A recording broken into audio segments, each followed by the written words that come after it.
आता आम्हाला तुमच्या सगळ्याच्या समोर दोन बाजू ठेवायच्या.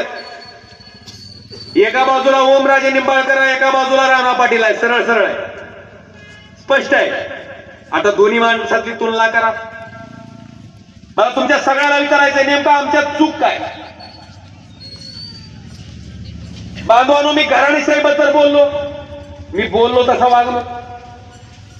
माझ्या घरात मी आमदार असलेल्या जागेवर मी जेव्हा खासदारकीला निवडून गेलो तेव्हा त्या आमदारकीच्या जागेवर ना माझा भाऊ आमदार झाला, ना माझी आई आमदार झाली, ना माझी बायको आमदार झाली.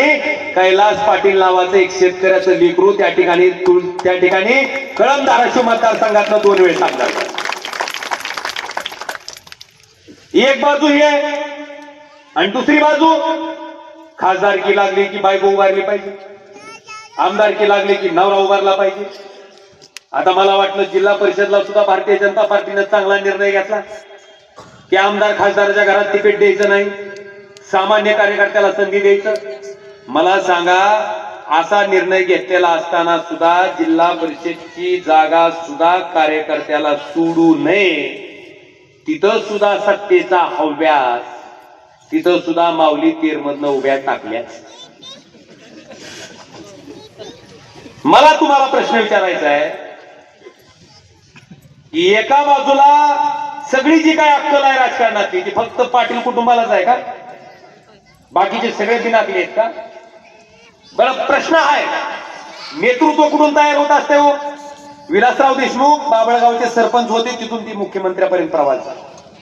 नेतृत्व तयार व्हायची निवडणूक आहे, पंचायत समिती असेल, जिल्हा परिषद असेल, उद्याचं नेतृत्व घडवणारी निवडणूक आहे. बांधवानो, मला सामान्य माणसाचं नेतृत्व त्या ठिकाणी पुढे आणायचंय. मला एकट्या ओमराजेच्या घराच्या पुरतं राजकारण करायचं नाही, ही भूमिका आहे माझी. आणि त्याच्यासाठी सामान्य कुटुंबातली माणसं, मला माझ्या घरातलं कोण लढलेलं दिसलं का तुम्हाला? पंचायत समिती, जिल्हा परिषद, आमदारकी नाही लढली. काय भूमिका आहे?